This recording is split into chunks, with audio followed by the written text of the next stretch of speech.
Hey, this is Amy Rhodes. Hey, this is Lola Rhodes. From Mobile, Alabama. And when we're not packing a week in advance for our October Disney trip, we love to go geeking on Walt Disney World with Kurt and the whole geeking family.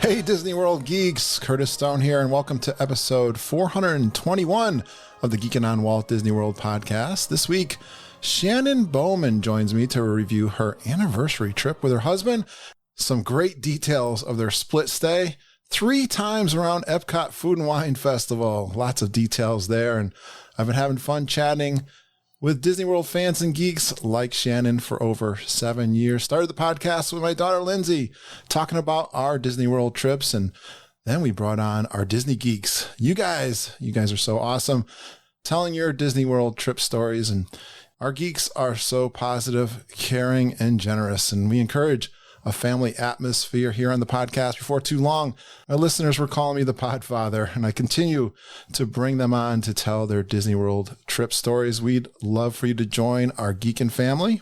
We have an amazing private discussion group in Facebook. Search for Geekin' on WDW Family. Look for the group. We'll ask you a few questions. I'll check out those answers, and then I will get you into one of the best Disney discussion groups on Facebook. You can share your trip pictures, ask questions if you're getting ready for a trip. Lots of new things coming out. We're going to be talking about that some here in the next few weeks. Even today, I got Auntie Judy coming on soon to talk about the Genie Plus system with our private Facebook group. You're going to get all those answers you need to make your trip really awesome down at Disney World. And then we're also independent Disney authorized travel agents with Fairy Tale Concierge. Mom and Judy, they can book your room and those dining reservations and even that Star Cruiser over at Galaxy's Edge that just started opening up for booking. Thank you, all of you listeners who book with my wife, Margita, and Auntie Judy. Best way to contact them is travelandtears@gmail.com. Send them an email. Tell them you're looking to book a trip and they'll get a hold of you. They're a great team. This is the time of the podcast we talk to the Traveling Tiaras. Well, we're back from vacations down at Disney World, and I got one of the Traveling Tiaras here. So I'm going to talk with the Traveling Tiara, half the gang. Hey, Judy. Hey, Kurt. Hey, and this tiara was actually traveling too. So I know. We both have just gotten back from Disney World trips. We did a wonderful recording yesterday with our good friend Wendy Fox. Came down to your house. Unfortunately, I think I got that usual come home from Florida Disney World cold. So you have that because you go really hard in the parks. Yeah, I stayed. Comparatively, I didn't go as hard as like when I go to G3. Yes, you did. Well, you told what were you doing. You were pretty hard. We did pretty good. You did. I was pretty proud of I was like the plaid. I know, that's a cool way of calling it. My friend John, showing him the touring. I thought I did a pretty good job being a tour guide. You did. He would have been lost without me. And he certainly took great care of me. And you'll hear all that details. I'm thinking next week, I think it might be 2 parts. Didn't we do like 2 hours with Wendy? It was a long time, yeah. So big shout out to Wendy Fox. She's awesome. She came down to Judy's house. What did she bring you, Judy? She brought me flowers because, as most of you geeks know, my father passed away on Friday morning. And so she and Samantha Kuhn and Deirdre Watts got together, and Wendy brought me a gorgeous arrangement of fall flowers. And I just appreciate that. And I do appreciate all the wonderful comments and sentiments and love and prayers that all the geeks have been sending. And it makes a hard time a little easier. Yeah, aren't they great? They are great. I saw that. It felt so good for you to see all that. geek and love coming your way. Lots of geek and love. And I do appreciate it. And it's a hard time. But it wasn't unexpected. My dad was 101 years old. Oh, so I know. Yeah. So he had a great life. He really did. And he went, he didn't suffer, and that's what we wanted. So I think it's really special, your dad being from the greatest generation. World War II, he served on submarines, which yes, he did. I remember when you and I and Ken and Mom went down to the Groton sub base and saw they have a World War II version sub there. And I think there's I don't think I'm far off to say that was one of the toughest duties to get in World War II in terms of surviving. So, yeah. And I think it was one of the toughest services to get into because Dad talked about he had to take an exam like every Friday. And if you didn't get 100, you got shipped out on another ship somewhere. So, and he was stationed in New York at that time. While he was in training for that. And pretty special. Pretty special. And he actually has been aboard that sub because when he and Mom would come out to visit, we took them to Groton several times. And I know he's been on that sub there. So, yeah. Well, yes, it's a big shout out to all you guys who support us. And we really appreciate that. Let's talk about some fun Disney World stuff. Yes. Wendy was so excited. We learned that the Star Cruiser, the new Star Wars hotel, opened up for booking. Well, sort of opened up. You had to have a PIN, but she was so excited. Mom didn't know if she could get this for Wendy because Wendy didn't have the PIN from her annual pass because she hadn't activated it yet, right? Right. And it was either annual pass or DVC people that could book. And I do believe that now it's open for general booking. Yeah. But they do pre-booking. So if you need to get into that Star Cruiser, give us a shout out. Email them, travelingtiaras@gmail.com. Hopefully Mom doesn't have to, or you have to wait on. She's the expert. Yeah, 6 hours. She did some training on that, but 6 hours she waited on hold. Yeah. Not even knowing if she was going to get it. So. And I was off having a good time at Disney. So. Well, it's great how you guys team up. And, when Mom's got something going on, and she's had some issues with her mom and her sister that she's with right now, and you help her out and vice versa. So You guys make a great team. Thank you so much. Thanks for everyone who books with us. We really appreciate that. It helps us out big time. And so Judy, were you telling me you got some training in also? Yeah, last week, I don't remember what day, Marky and I sat in my car, actually, and we did a Zoom meeting with Disney all about the rollout of the new Genie service, which will roll out in 2 days, or actually when this releases on Tuesday, the 19th of October. Mm-hmm. And so I do have some information about it. Tell me what you got. Well, it's really 3 parts. Right. Disney Genie is going to show up on your My Disney Experience. And the first part, which is free to everybody, you get personalized itineraries.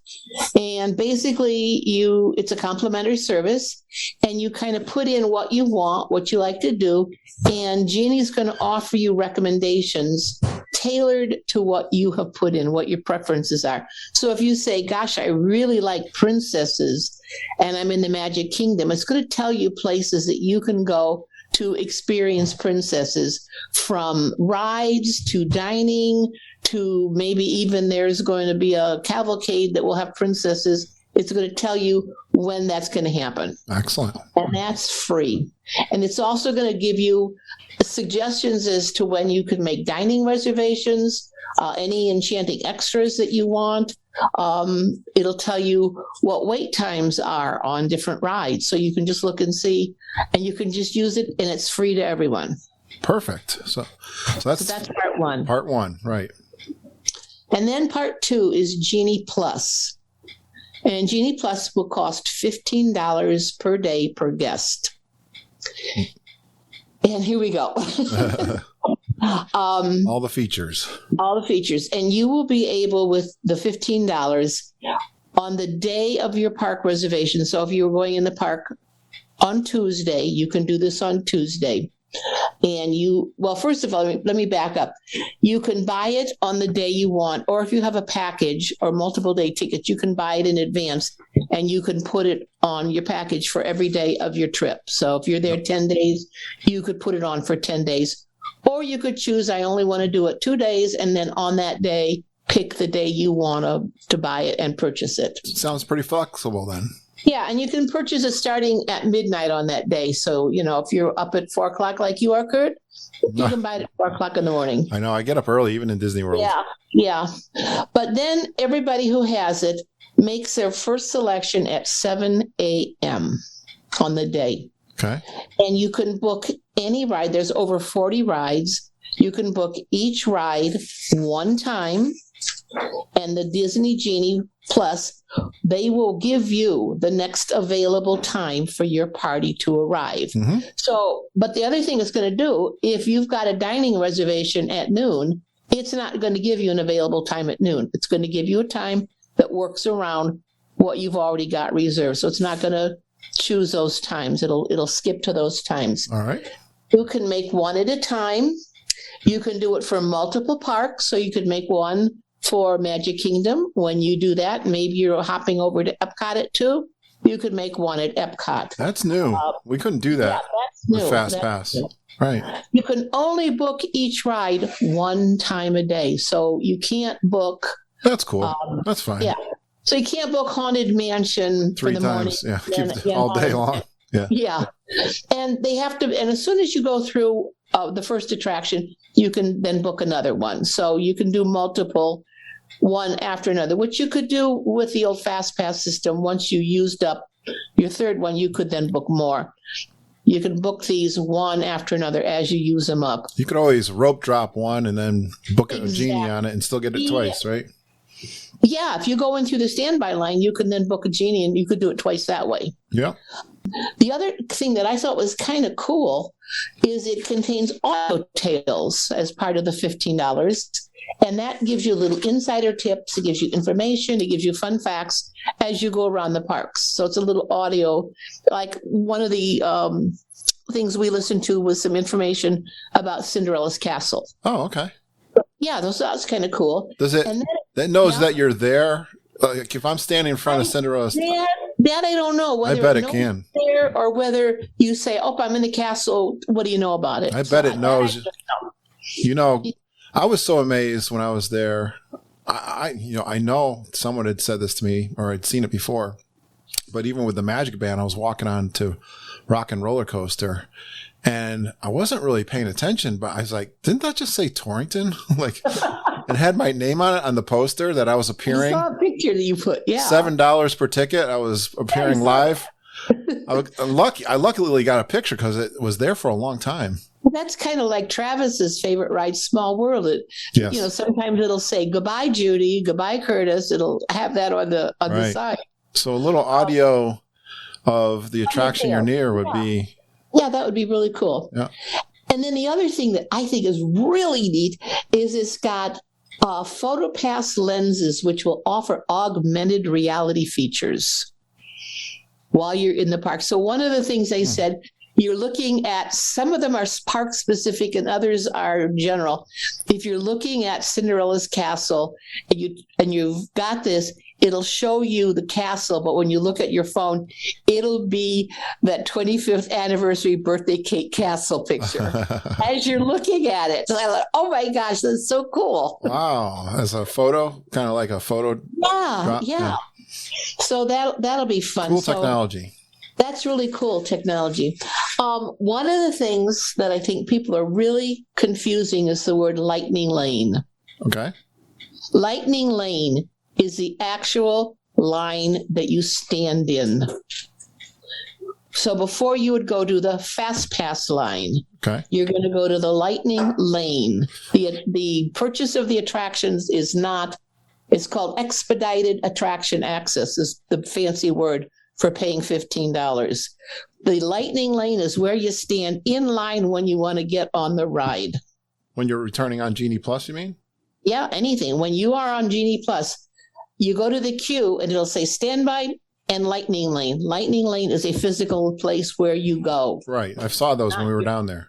Yeah, it's not your ability to get on. It's the ability to get your ticket, your quote fast pass is called expedited attraction access. Yeah, Is that a third access then? Nope. Lightning Lane is just a place. When you buy your ticket, you buy your $15, and you're going to ride Small World and be able to bypass the standby. You're going to get into the Lightning Lane. Right. So I guess where I was getting confused is, let's say I want to go on Rise of the Resistance, which is 15 extra. But you're still going to get into the Lightning Lane. Okay. Gotcha. I was going to get to that. It's kind of like the Fast Pass lane then. It's basically the Fast Pass lane. All right. I don't know why Disney did this. It's crazy. What? Well, yeah.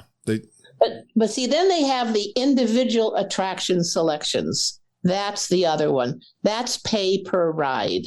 And each park has 2 pay per rides. Seven Dwarfs Mine Train and Space Mountain in Magic Kingdom, Ratatouille and Frozen at Epcot, Rise of the Resistance and Mickey Minnie's Runaway Railroad at Hollywood Studios, and Avatar Flight of Passage and Everest at the Animal Kingdom. And those prices will vary by day, by park, by season, so they could be different prices. Right. And you can buy 2 a day, only 2 a day. But you can choose and pick your arrival time. They're limited availability. Guests that stay at the Disney resorts, Shades of Green, Swan and Dolphin, can purchase these at 7:00 on the day of their visit. Day guests or people staying off property have to wait until they're in park, till the park opens to make that purchase. Okay. So resort guests get a little bit of advantage on making those. And they said those will sell out. So you could, for example, you could do a virtual pass for Ratatouille and get a boarding pass. And then you could also pay for Ratatouille and you could ride it twice. That's the way you could ride it twice. Right. Yeah. But you can only buy, and you can't buy 2 of the same. It has to be 2 different. It could be 2 different parks.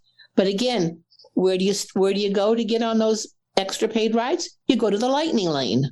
Okay. Yep. Because every attraction most every attraction will have a Lightning Lane. So if I pay let's say I do my 2 at Epcot and I want to hop over to Magic Kingdom, am I done for the day or do I get 2 more? Nope, okay. You're done for the day. You get 2 per day. You're sneezing, bless you. Coughing. So, like Rise of the Resistance is standby now. So you can either pay to ride Rise of the Resistance or you can go into the standby line. Well, I'll tell you what, John and I would have had to have paid if we wanted to ride it before our special event because that line was the longest line I've ever seen under That's what you said. God's green earth. Yeah. It was 2 hours easy and it wasn't moving. Interesting with Animal Kingdom because the line at Safari looked incredibly long, but it moved and we ended up getting on there like 30 minutes. So that's good. Everest, we didn't have any problem. We rope dropped that. So I think Flight of Passage, but that one was never going down. That started at the beginning of the park and it was 2 hours all day long. Wow. So. But every ride is going to have a standby line. Yep. And a Lightning Lane. Yep, just like the Fast Pass, really. Just like the Fast Pass. So you can, if you do the $15 and you manage to get a ride on Haunted Mansion and then you want to go back and do it again, then you just get in the standby line and you do it that way. So for the regular $15 Genie Plus, you pay it for the day and you can use it as many times as you want.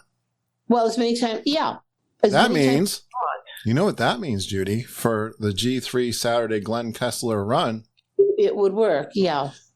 Unfortunately, everyone has to pay $15 if they want to win a prize. Yeah. The Genie Plus Kessler Run sounds is coming back to the Grand Geek Gathering.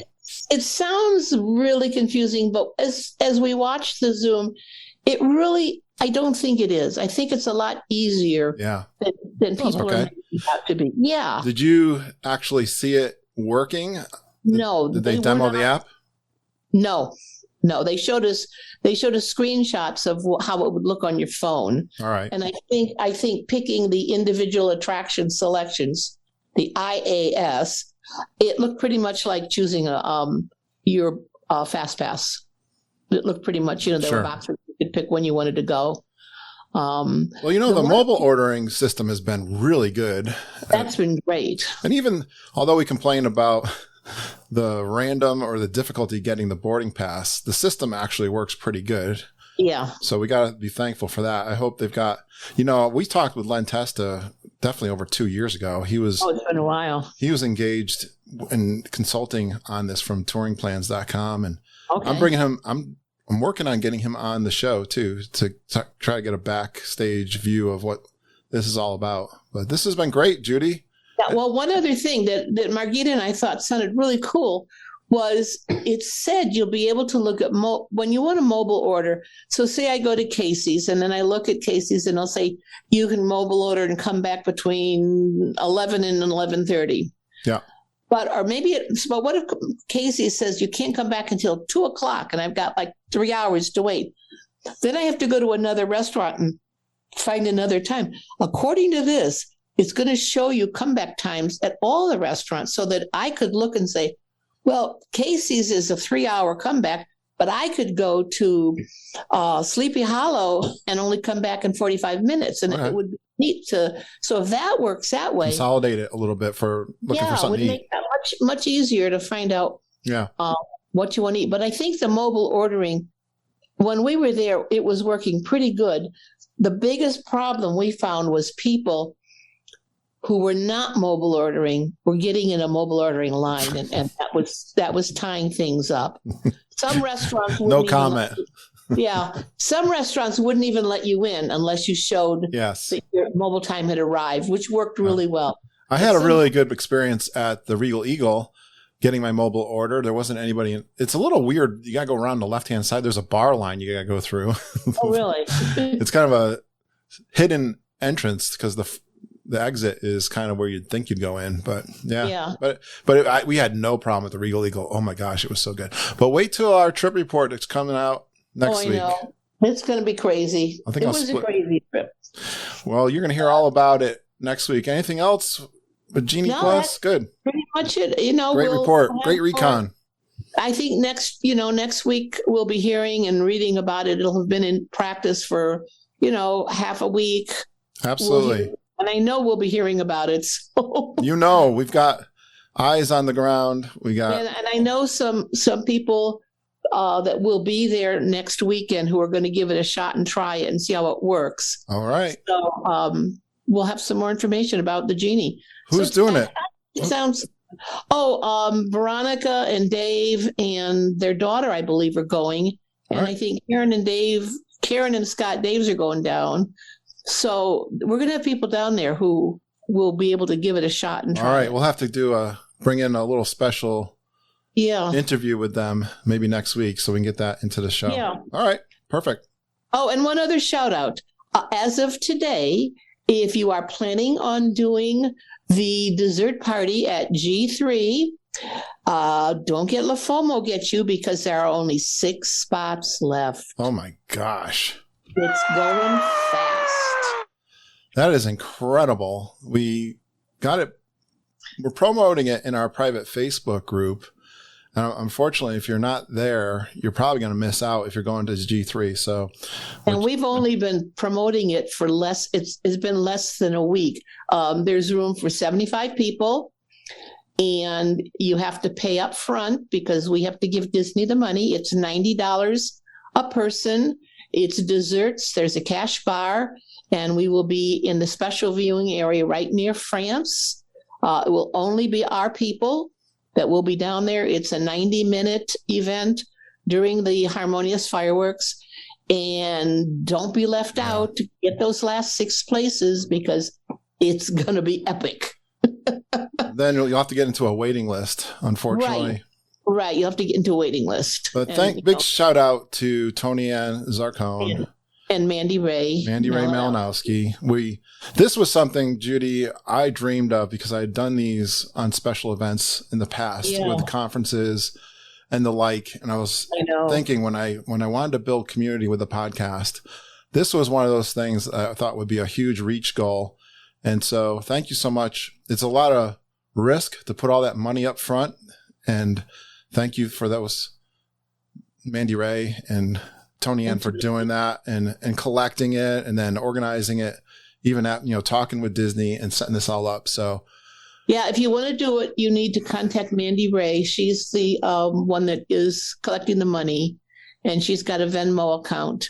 It's on the Geekin page. There's a link, and you can find out all the information.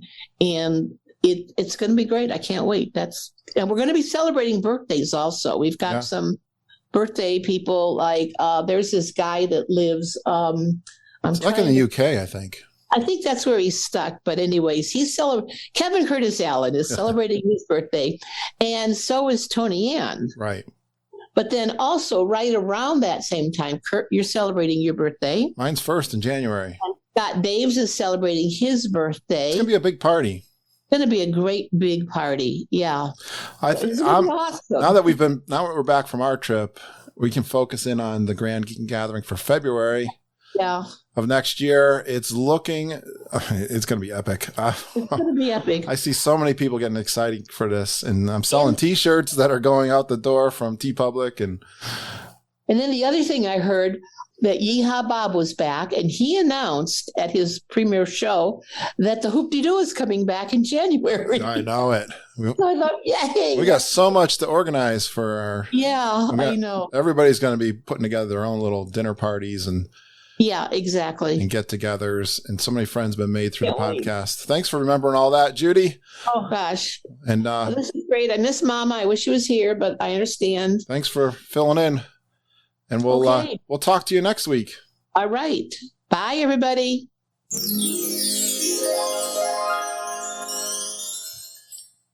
Wow, Judy brought us lots of great, timely information. I know you're wanting to know more about the Genie Plus, and we will have more.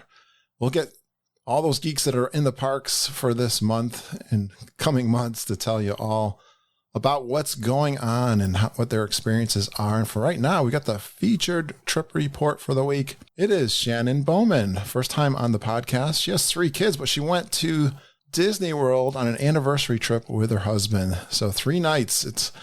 We can get a good hour in, even if you only do a long weekend down at Disney World, because we talk almost an hour about food. The Food and Wine Festival. They stayed at Saratoga Springs and Animal Kingdom Kidani. We talk about those Gideon cookies and their meal down at Wine Bar George. And oh my gosh, they went around the Food and Wine Festival 3 times. That's a lot of steps. And she goes into some great detail on those food options, which are fantastic. And then she did the Spice Road table. You know that one I could never get into? I swear, it's going to happen for the Grand Geeking Gathering when we're there Sunday in February. I can't wait. Or it's going to be a lot of fun because I've never been there. Everyone's going to enjoy that, I'm sure. That will be an event in of itself. But the Nomad Lounge they also tried the Sanaa bread service. All the stuff you can do and just go with your spouse. It's really fun to do a trip like that. Oga's and even the Boo Bash was a first time for her. I think Disney World is a great place to celebrate a wedding anniversary, especially at the Food and Wine Festival. What do you think? Let's go around the World Showcase 3 times this week. Geekin' on Walt Disney World.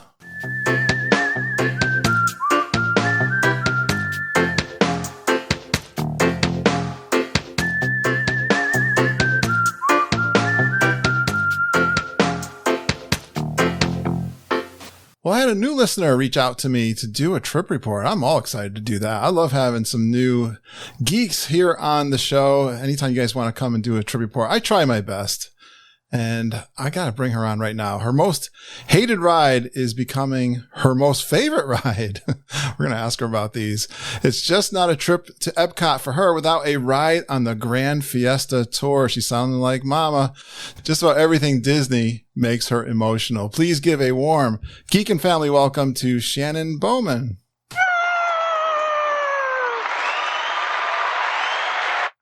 Hey, Shannon. Hey, geeks. Hi, geeks. Hi, Kurt. Thanks for having me. I'm so excited to have you here. How long you been listening to the show? Oh, boy. Pop quiz right away. Probably about 6 months, maybe. Yeah, I was looking at your email that you first contacted me. How'd you find us? Oh my gosh. I think right around the time we became DVC members, we were just scouring the internet for any sort of Disney anything, podcast, video, vloggers, everything. And so we came across yours. Yeah. Maybe just a search in iTunes? Yeah. Mm-hmm. All right. Yeah. Do you think you're a geek? I think I'm a geek. I'm pretty sure.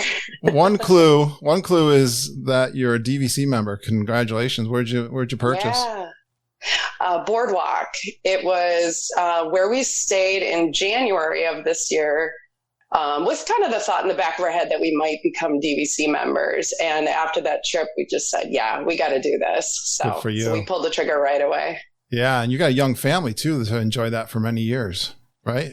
Yeah, I hope so. January was our kids are 10, 7, and 3. And so January was our 3-year-old's first time. Oh, wow. And so we figured if he really liked it, then we'll go all in on this DVC thing. And he did. He loved it. I can tell you're a geek too if you got to go every time you're in Disney World on the Grand Fiesta Tour. That's Mom's like one of her favorites. I think she mentioned that this past week on the Traveling Tiara segment too.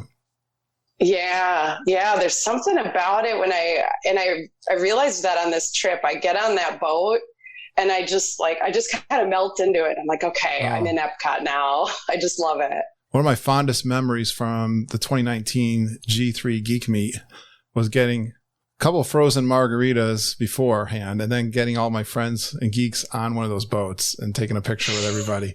Right? That sounds fun. That's a Grand Fiesta tour. That is. I can tell you'd fit right in. Oh, by the way, do you know Mama's not my mother? I know that now after you mentioned it on your podcast. And Judy's not really Mama's aunt either. Yeah, I'm figuring it all out now.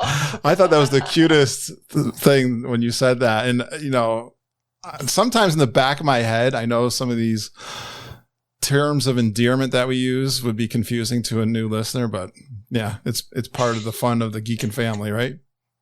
That is the fun, yes. You got it all figured out now, right? I do. I got it figured out. I'm a pro.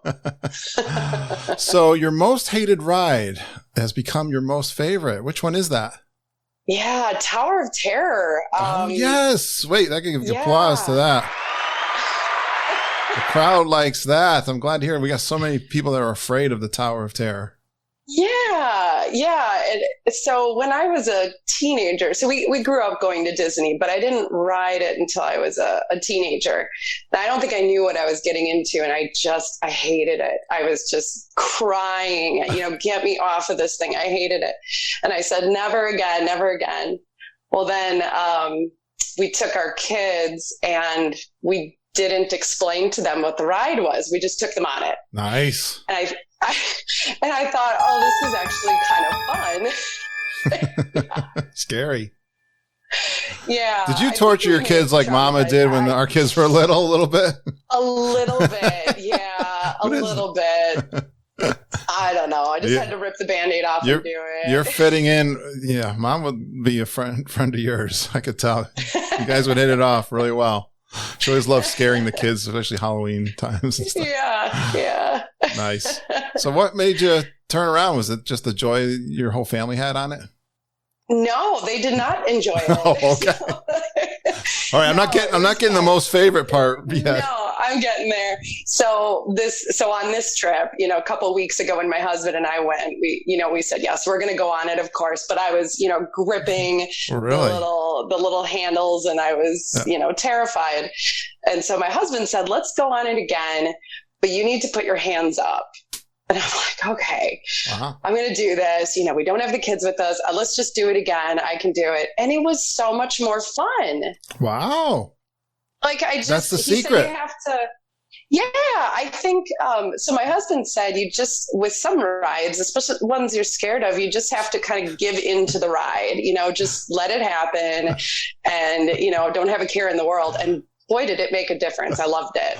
Well, we're going to get you together with Auntie Judy so you can explain this to her so she won't, because the most famous picture in all of our podcasts is the one where we took Judy on for the first time and she lost her balance and she's just like falling off, and the face is just unbelievable. My gosh. But if she just knew, if she just let those hands fly, everything would be good. I got to tell.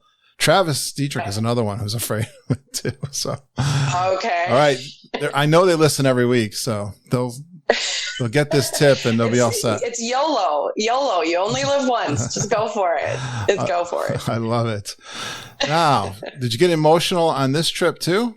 What kind of things, is there anything specific that gets you emotional when you're down on the Disney World? Because that is something we've always talked about. There's a feeling, isn't there, Shannon? There is. There's something that's hard to explain. There's some emotions that come flowing for a lot of different reasons, but do you have any reasons why?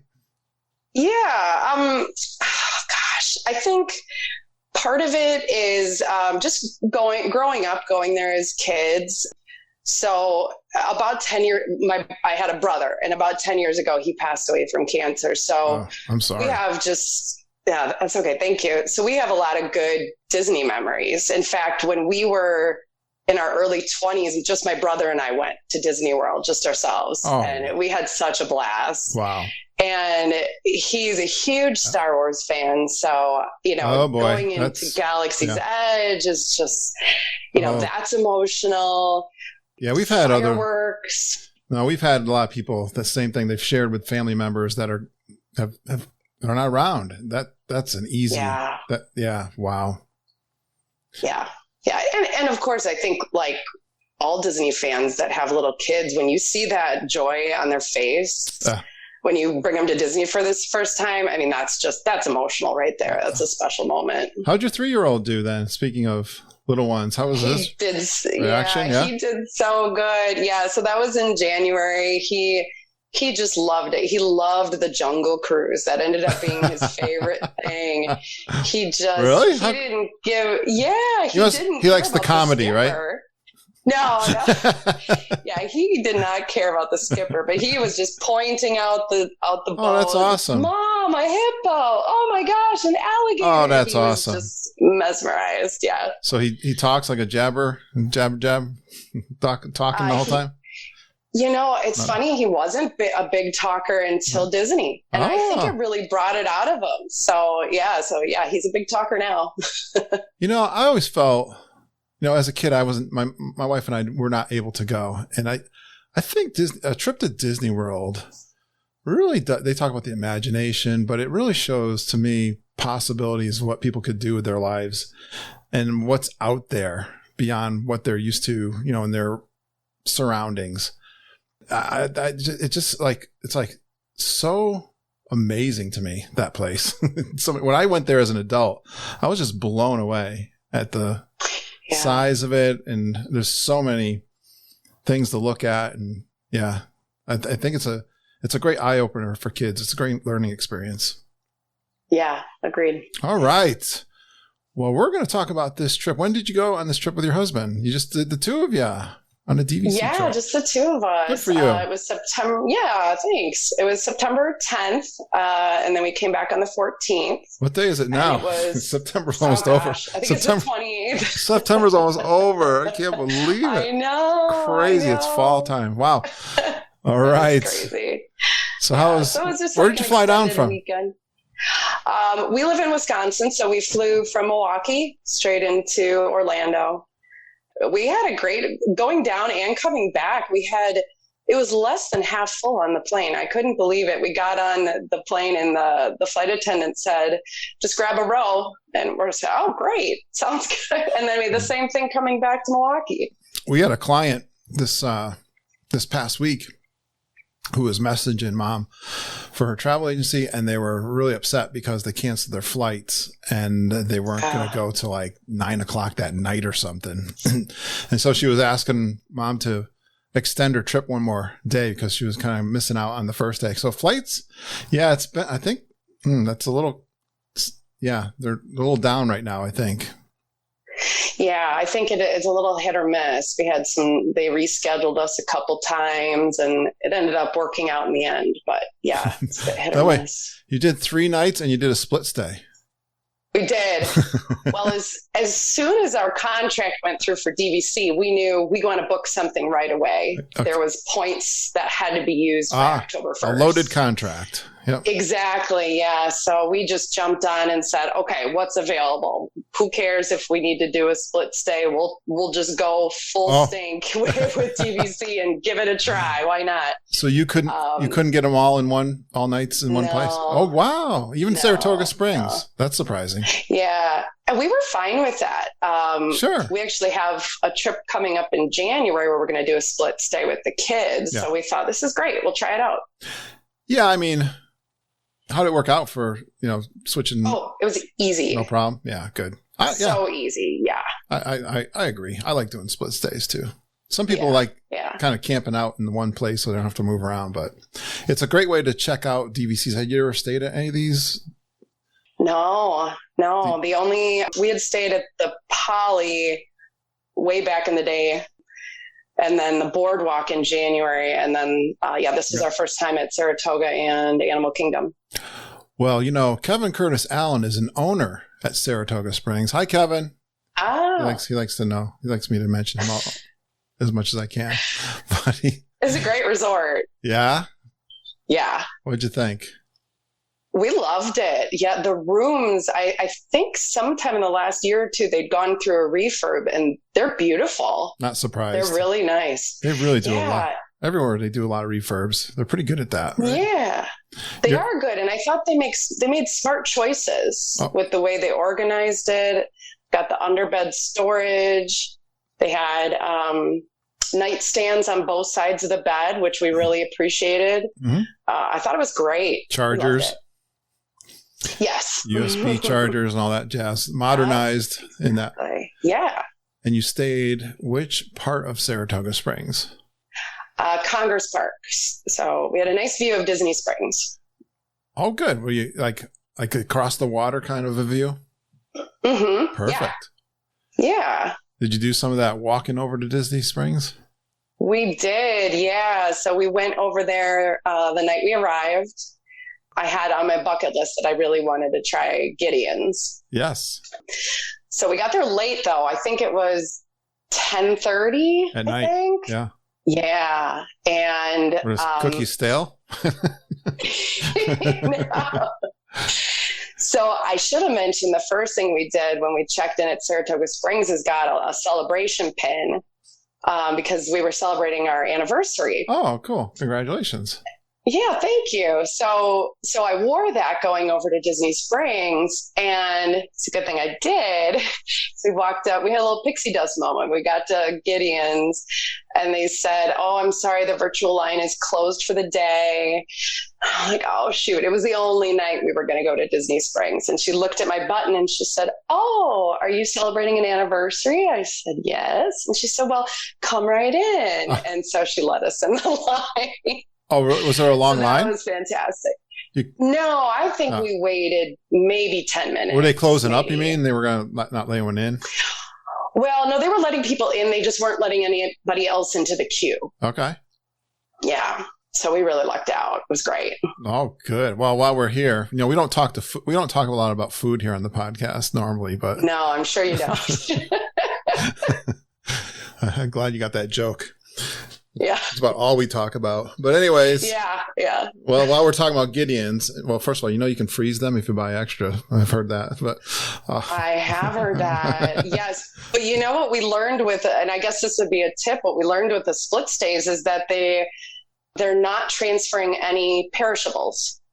Okay. So okay. If we would have bought a bunch of cookies, we'd have had to take them with us during the day, during our transfer. So, wow, that's discouraging, but that's okay. You're pretty bold, or you got a lot of trust to have Bell Services transfer your bags on a short stay like that.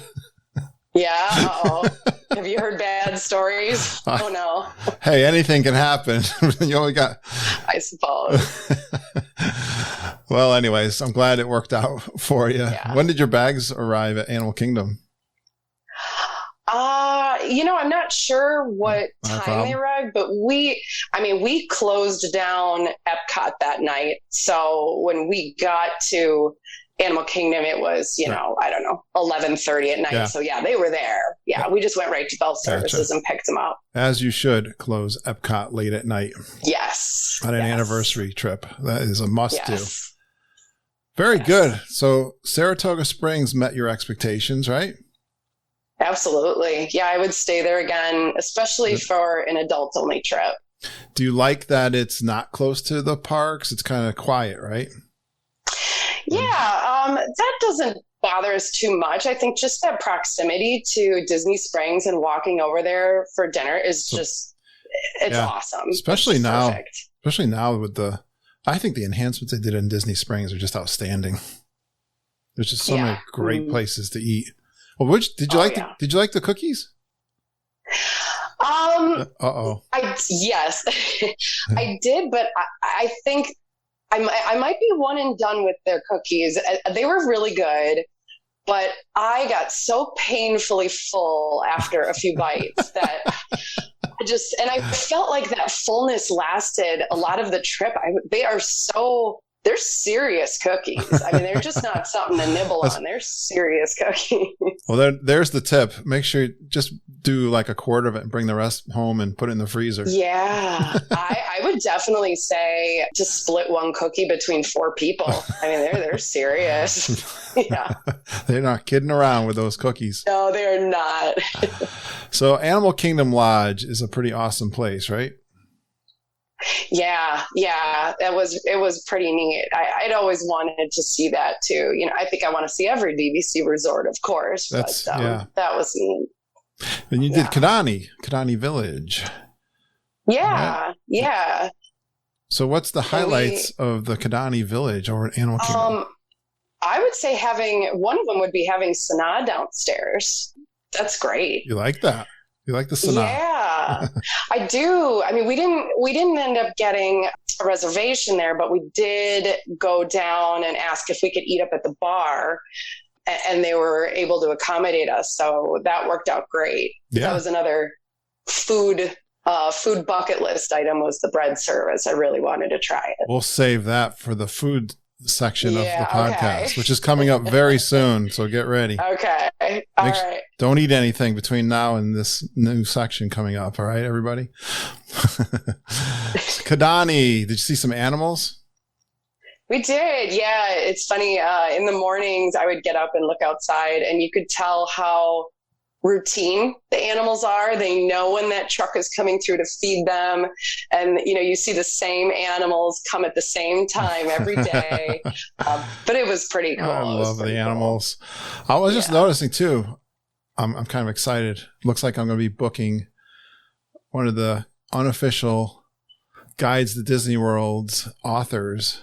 Len Testa is going to be coming on the show again. We've had him on a few times, but you use the touring plans. That's their system. Oh, yeah. How'd you make out on these 2 reservations with touring plans? Trying to get the room that you pick out. Yeah. So it worked with Saratoga Springs. We got almost exactly the room we wanted. Unfortunately, it didn't work with Animal Kingdom. We pretty much got the opposite of what we wanted, but we were in the parks all day, so it was fine. Was that just one night at Animal Kingdom? No, we spent just the one night at Saratoga, and then we spent the last 3 nights, or let's say Saturday, Sunday, and Monday night at Animal Kingdom. Oh, this was 4 nights, this trip. Okay. Yeah. Did I say 3? Yeah, it was 4 nights. I was thinking 3. I don't know what you said. You probably said it right. All right. Great resorts. Congratulations on your DVC. That's exciting. Yeah, we all want to try them all, especially when we're new DVC. That was that was our plan too. All right. Well, are you foodies? I would say so. Yeah, certainly when we go without the kids. Yeah. Isn't that the truth? Yeah. You can do anything you want. So I love this. You had some bucket list food items. Maybe you heard something on our show or other places, right? Did you have a list of things that you wanted to do? We did, yeah. As far as food, it was definitely Gideon's, as I mentioned. And then the bread service at Sanaa was probably near the top of my list. Interesting. I'd always heard such good about that. Let's see what else. Nomad Lounge was another bucket list place we wanted to check out. And then almost everything food and wine, because we'd never spent any time at a festival. Nice. So we were really excited to try all the food booths. You got a great list here. We're going to, okay, because it's still early. Everyone can still I'm going to the food and wine, so you can tell me. All right. Although I don't know when this episode comes out. It might be too late for next year. Yes, let's go down the list. We talked about Gideon's Wine Bar George. Did you get in there? We did, yeah. So super. One thing on this trip is we didn't make any advanced dining reservations because we wanted to be a bit flexible.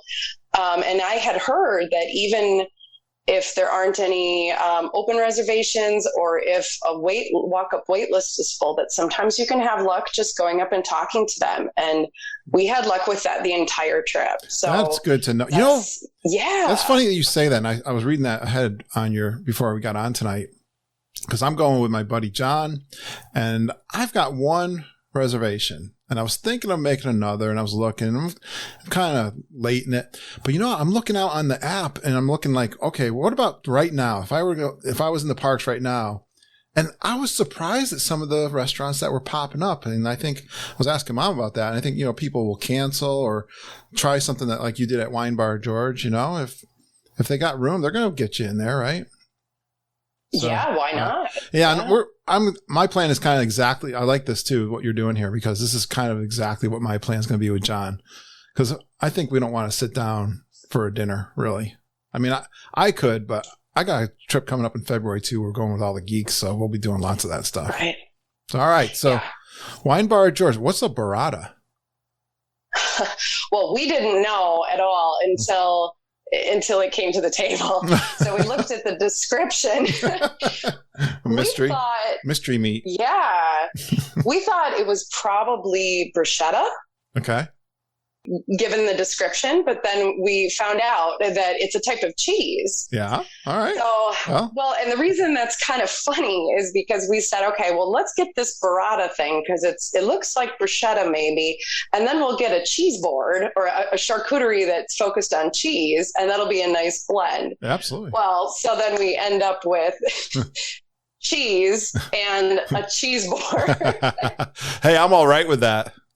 Yeah, right. I mean, we're from Wisconsin, so we certainly do eat a lot of cheese. So we were fine with that. You're it was delicious. Cheese expert. We are.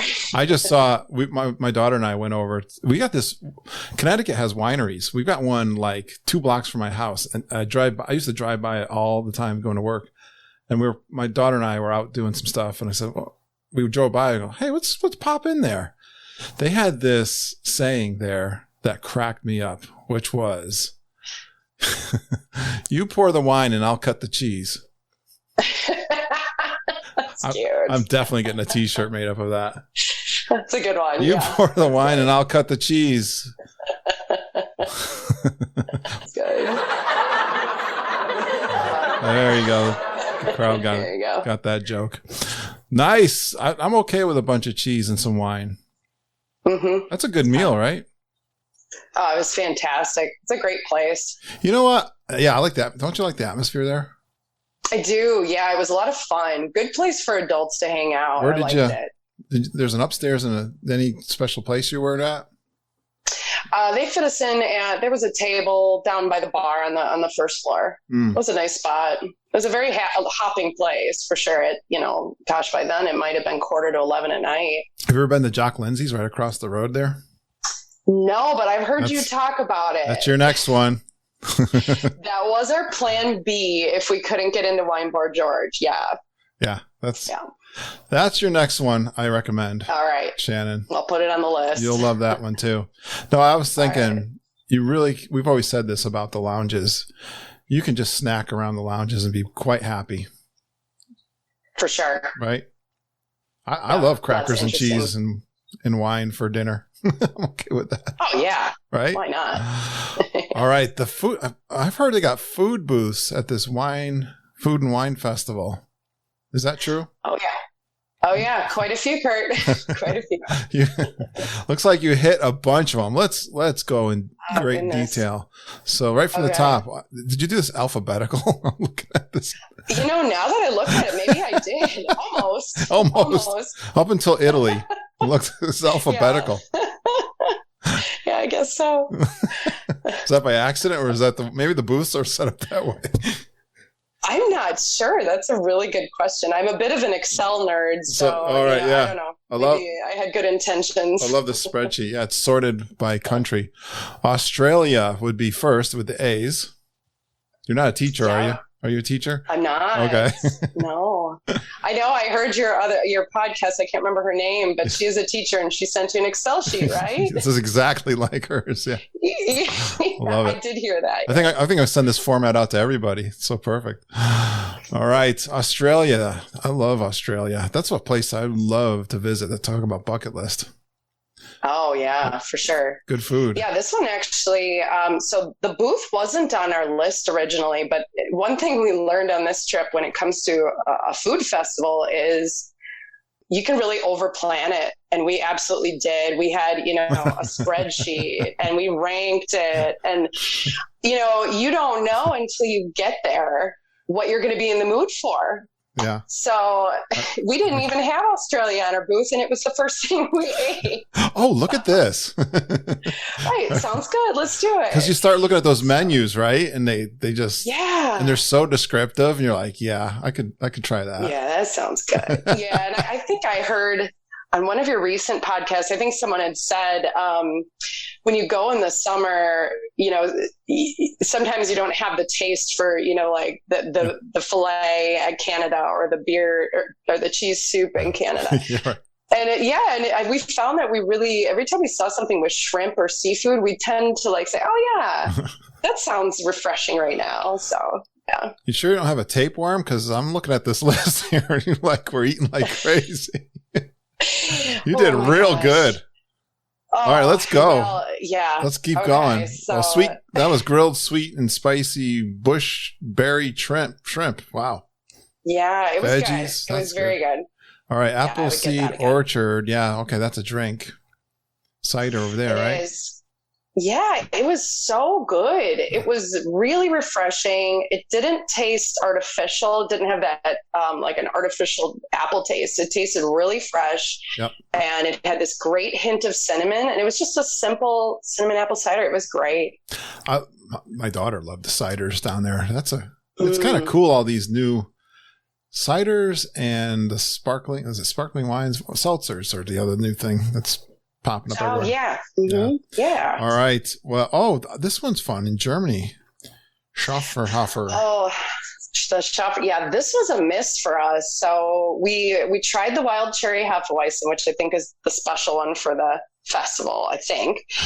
And we didn't like it. Oh. Yeah. Oh, I was so disappointed. I love cherry. Yeah. Oh, yes. Wild cherry is my favorite, too. Yeah. So I really thought I would like it. And I had heard somebody say that it was like cough syrup. I don't think it didn't taste like cough syrup, but it did smell like cough syrup. So it was a miss. But you know what? We made up for that because we got the grapefruit. Yeah. And that is so good. Was that the first time on the grapefruit? It was. All right. That's delicious. That's a geekin' favorite right there. I know, it's weird. I can see why. You know what this reminds me of? My advice for the frozen lime margaritas. Don't veer from the formula. Stay with the grapefruit beer. I think they got another flavor too. I mean, wild cherry will draw you in, but that doesn't mean it's going to be as good as the grapefruit, right? That's right. That's right. I get you. I'm hearing it. I'm not surprised. Yeah. If I could just tell Glenn to stay away from the tomato margarita. Oh, I heard about that. That's very interesting. You don't listen to me. All right. Kids, I can't tell them anything. Greece has some good food, right? Yeah. I'm a big fan of Greek food. I think I was most excited about this booth. I really was excited for that griddled cheese that has pistachio pieces on it, and then they drizzle honey over the top.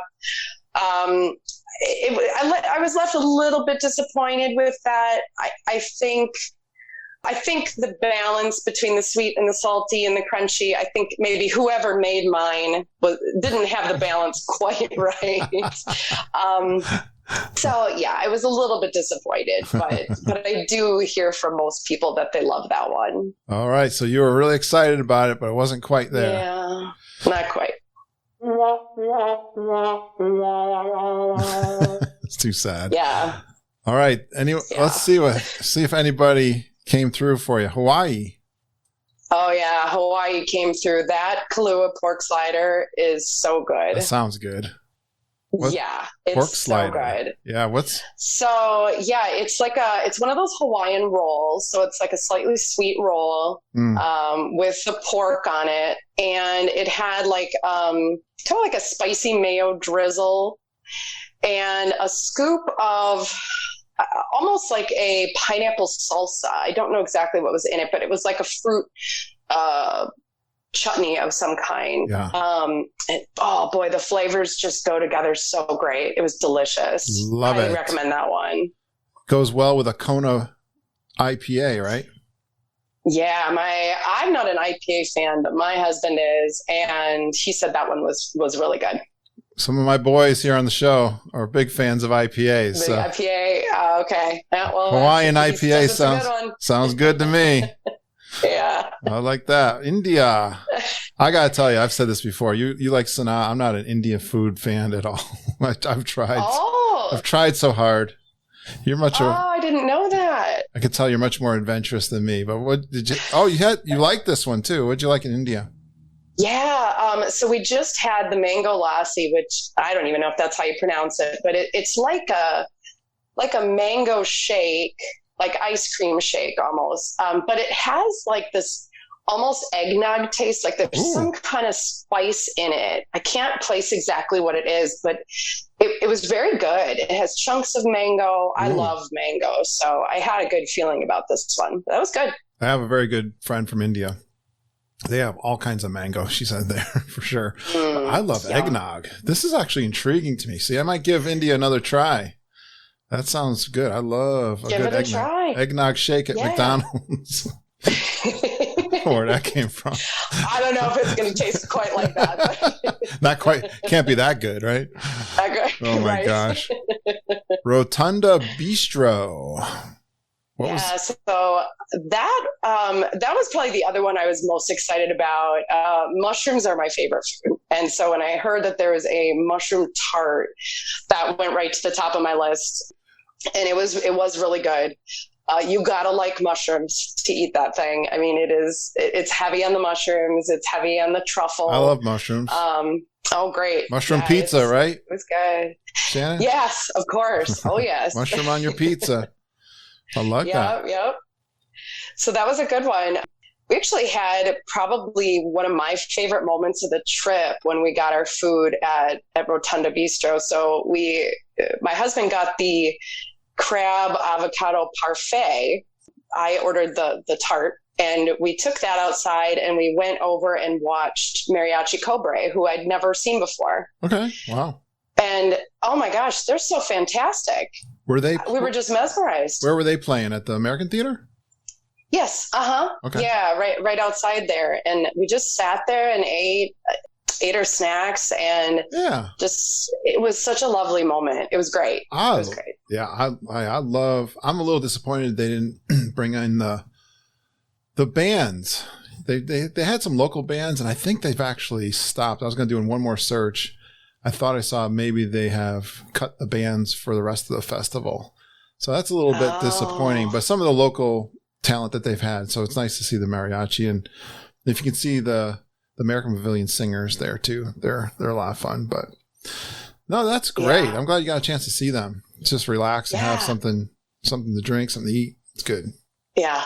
That's one of my fun. I love doing that. Yeah. Spain. Yeah, this was a surprise. So my husband loves anything smoked, smoked paprika or smoked flavor. That he gravitates toward that. So he had this high on his list to try. So it was kind of like, it's those little Disney glasses that look like a little shot glass, sort of a little bit bigger than a shot glass. And it had a lot of seafood in it. I mean, I think it's probably a good bang for your buck. It had mussels and it had shrimp. And I want to say it had scallops in it too. I'm not sure. It was really good. It had a nice smoke flavor, but it wasn't over the top. It had a little bit of crunchy vegetables on the bottom. It was delicious, especially on a hot day. Fantastic. Yeah.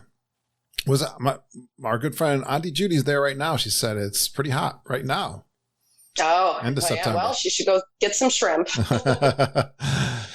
Tangerine Cafe. That's one of my favorite quick service places, but they're doing food and wine in the booth there now, right? Yeah, they are. That was the winner for us. That was so good. Nice. Yeah, we just loved it. The fig cocktail there was the best thing we drank on the whole trip. It was delicious. It doesn't sound good. I don't know. What's a fig? I know. So, I love figs. So that intrigued me right away. Gosh, now off the top of my head, I can't remember everything that was in it, but it was a fig flavored alcohol of some kind. I can't remember what it was. And it had like star anise on the top. And so it had some different spices in it. And it had some fruit flavors. It was fantastic. For both my husband and I, we said that was the best drink of the trip. It was really good. That's surprising, but I'll take your word for it. Yeah, it was good. Marinated. I was always afraid of Moroccan food for so long until I kept getting people. I can remember years ago, Mom telling me that the Tangerine Cafe gets really good reviews. And I'm not very adventurous. What was lamb? Lamb scared me off. Like, I don't know. Lamb? I don't know. But until I went there, I had so many listeners keep talking about it. I love olives. So like the olive salad intrigued me and stuff. Yeah. But marinated beef kebab sounds really good. Was it? It was very good. Yeah, I thought it was a good portion. So it was a nice amount of beef on a stick. It had a really great kind of garlic tahini sauce over the top of it. It came with like an onion and tomato salad, and it had couscous on it too. It was just a really great blend of flavors. It was delicious. I can't wait till it opens up full time again. That's a good quick serve. To go back. Yeah, great quick. That's what I hear. Don't bypass that quick service. Take our word for it. Yes. Italy. Yeah, so this was a little bit of a miss. So we didn't really have Italy on our list of things to try. But when we ate at Spice Road Table, the waitress said, "Oh, you have to go to Italy and get a shaken espresso martini." And she said, "Don't let them put it in a blender. Make sure they shake it by hand." And so she kind of gave us all these tips. I said, "Okay, we'll take your word for it. We'll go do it." She was such a great waitress. But it was okay. It wasn't a fig cocktail. That was, it had stiff competition for me. It's too tough to beat that fig cocktail.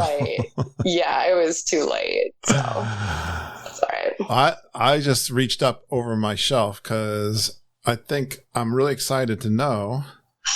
Yes. That you went to Ireland to get a Guinness Bailey shake. Do they still have these little plastic cups like I have in my hand right now? They do. And yeah, that cup you're holding right there is basically the reason I wanted to get it. Are you a sucker for the souvenir cups? Like me? I think I'm becoming one. Yeah, I just, I like that it's a free souvenir. So, well, I guess it's not free, but it's something you can take home and something that's useful at home. So that is definitely one of the reasons it made it on my list. And I thought that was good. It was a really nice blend of flavors. I hear that if you try to make that at home, that it's practically impossible. Like you just can't get it right. I believe that. But Disney can do it. And I thought it was a nice drink. I've had that, and I had over at the beach club, they have a Guinness shake. And I tried, it sounds good. I like shakes. I like Guinness, but those two together were not very good. It was like as if they just had a vanilla shake and dumped Guinness in there. But like you're saying, the Guinness shake at that booth was very good. Yeah. It's like mixed just right. Bailey's. Oh, Bailey's. Yeah. That's the difference. It's not Guinness beer. Yeah. There you go. Yeah. It's Guinness. I think it's Guinness and Bailey's. So that must be the trick. I agree. I think I had two. Yeah. I think I have two of those cups around here somewhere. I definitely want to do that when I'm down there. All right. Yeah. Japan. Yeah. So this was a real surprise too.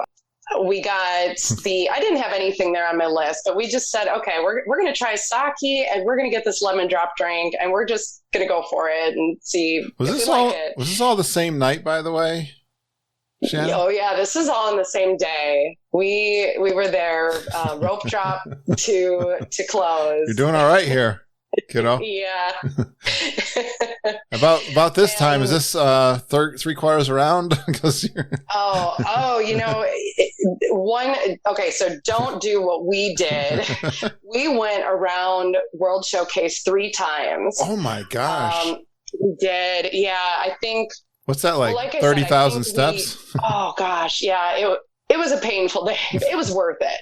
Absolutely worth it. Yep. But I think like I said, we kind of overplanned on the food. Yeah. And so when you start going around, like I said, we stopped at Australia first. And I think, soon after that was Ireland. And I said, well, I don't want to have the Guinness Bailey's shake right now. I want that later. So long story short, went around 3 times. Yeah. It's a marathon. Right. Nice. Yes, it was a marathon.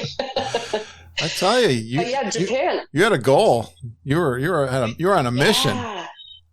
Yeah, I think we've been kind of expanding our bucket list over the years because we hadn't gone as just adults. There's so many things you don't do when you go with your kids. And so we had a great list of things we wanted to do, including drinking. So we definitely did a fair amount of that. I like how Japan surprised you and your husband. What did he like at the Japan? What was that he liked there? So he liked the lemon drop, and I want to say, I don't know if the alcohol in there is called like a yuzu or something like that. But it was a very lemony drink, but it was a very strong drink. He liked that. I thought for sure I would like it because I like lemon, but it was the opposite. I really liked the sake. Okay. And he did not. So it worked out. And I kept the little sake souvenir cup too, because I thought that was cute. I'm laughing because that's Mom's favorite Disney World drink, the lemon drop. Oh, really? I didn't know that. And many that are listening to this show right now know that, and they're laughing too. So the joke long ago, she was at the Brown Derby Lounge. That's another lounge you got to try if you haven't yet. Sitting outside on the porch, the Brown Derby over at Hollywood Studios. All right. Put that on your bucket list. That's a great place to people watch and have a few drinks and just relax, have a charcuterie board and the like. But all right. Mom says, and I think we're doing a live video. She says, "Oh, I think Mama's in trouble." Because she had 2 lemon drops at the Brown Derby. So They are strong. They are a serious drink, yes. People have gone as far as sending them in the mail to us. Oh my gosh. So I should know what that liquor is because I got some of it here. All right. That's great. We're getting close to the 3 trips around the world. Yeah, we're almost there. Almost there. Yeah. So Kenya, this was one of the ones on my husband's his top choices was it was like a coffee rubbed beef tenderloin. Nice. And that was served on something called pap, and I think it's probably best described as like grits almost, but I don't think it's made of the same ingredients, but it was a similar texture. Yeah. That was delicious. He liked the beef, but he really liked that pap that it was served. Isn't that funny? I know. Yeah. We've said that about grits recently. Grits keeps coming up. I swear I've got like how many shows in a row is grits going to come up on the show? I swear. It's hysterical. Take a drink every time grits is mentioned. Seriously. Here comes another T-shirt idea. There you go. Because we were laughing because us Northerners, I don't know, in Wisconsin, you probably don't have grits. Do you have grits in Wisconsin? No. No. Right. So, But when you go down south, it's like, It's a mainstay. It is. And everyone that goes down, they'll have the shrimp and grits. They got the cheese in there, and everyone's like, "Oh my gosh, that was so good." We're missing out. So is the pap from Kenya, apparently. Yeah. Mm-hmm. Nice. It was good. Mexico, one of my favorite countries in World Showcase. Yeah, so I think I've learned now from your podcast that I need to rope drop Mexico. So we went to the right, and we need to go to the left. Because it was already crowded by the time you got there. Oh my gosh, it was so crowded inside and outside. Yes. In fact, it was pretty crowded the whole day. I want to say that Grand Fiesta Tour was one of our longest waits of the day. Isn't that crazy? For a ride. That was never like that. No. Well, with COVID, you can kind of understand because they don't want the crowds in there. But even before COVID, it was, I couldn't believe you couldn't get, it was just mobbed. Yeah, definitely rope drop Mexico, especially if you want to get on the boat ride. Right. Well, and I would love to try this frozen lime margarita. We did not have a margarita in Mexico, and I'm very disappointed. Sorry, I'm adding to your bucket list. I'm adding to your bucket list as if you don't have enough. Right. Yeah, we're good for that. Yeah. So, I'm very excited to try that. But we did have. I take that back. I guess we did try a margarita, but we tried the one that was at the festival booth in Mexico, and so that was called the El Tigre margarita. And so that's made with mezcal, and I'd never had mezcal before. Yeah. So we each took a sip, and we had the exact same thought. It tasted like Rome burning. It tasted like Spaceship Earth.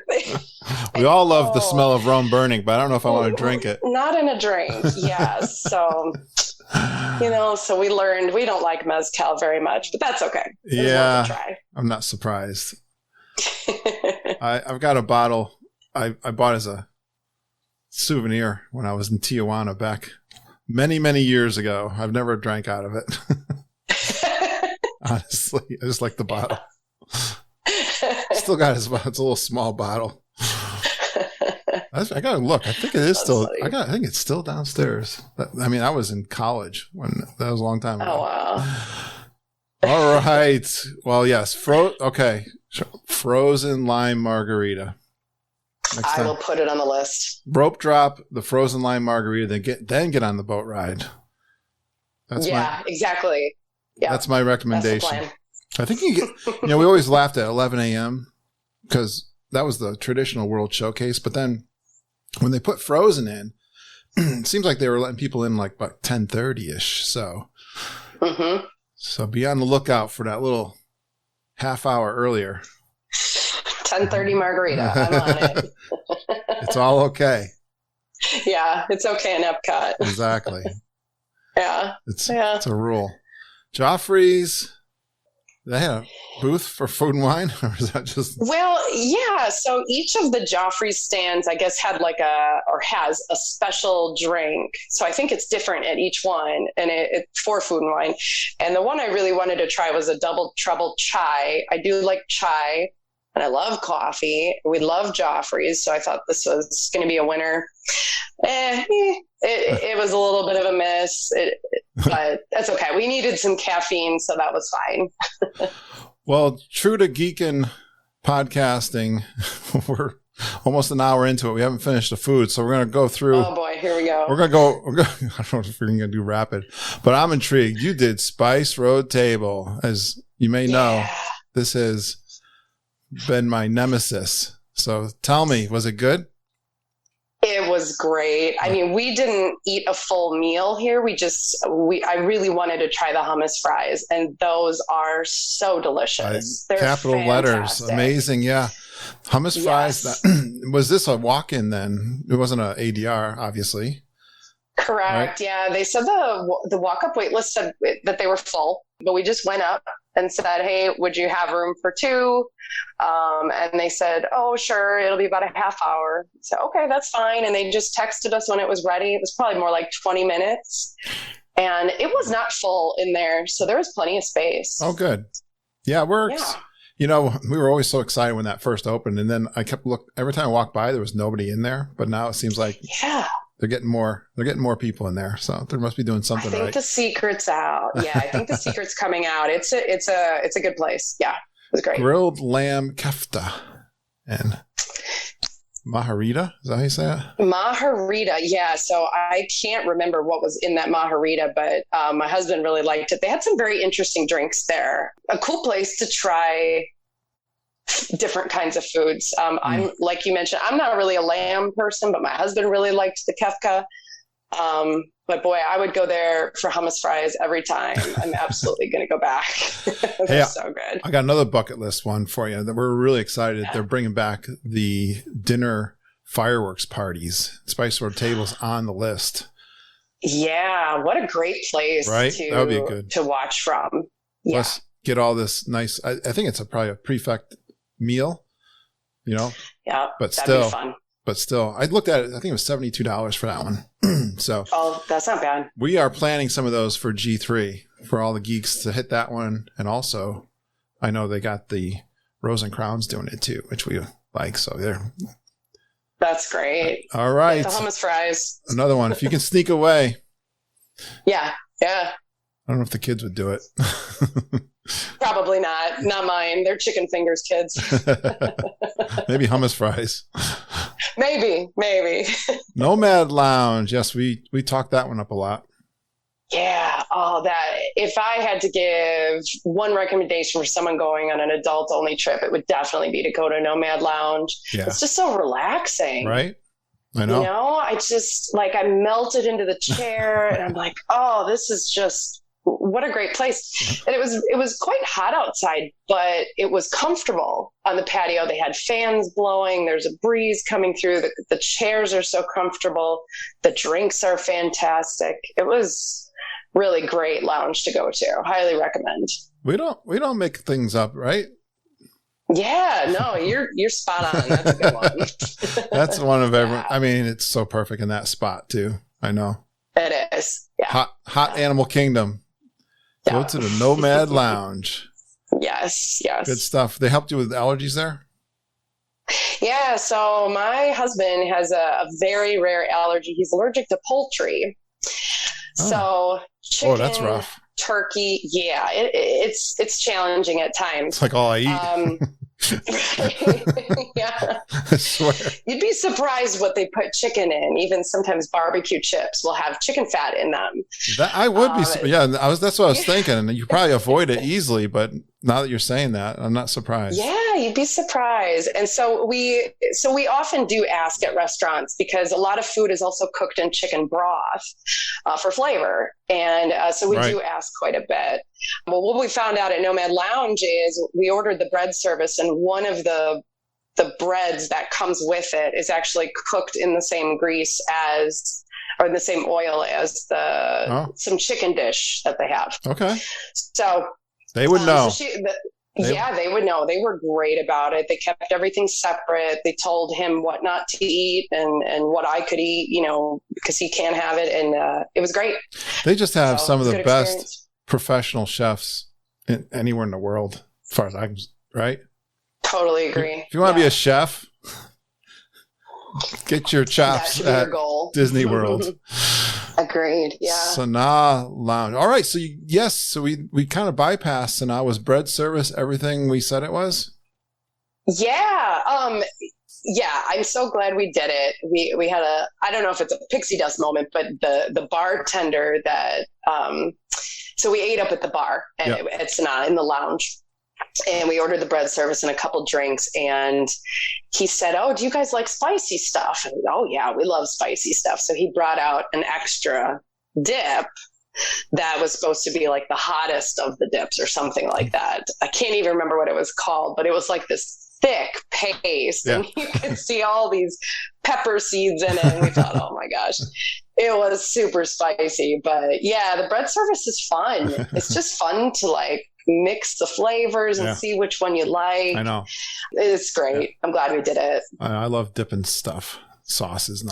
Love bread. Love sauces. Dipping sauce. It's a great combination, right? Yeah, it's a winner. Good deal. I'm going to skip a couple of these. I'm going to go. Sure. Tamu, just an egg breakfast sandwich.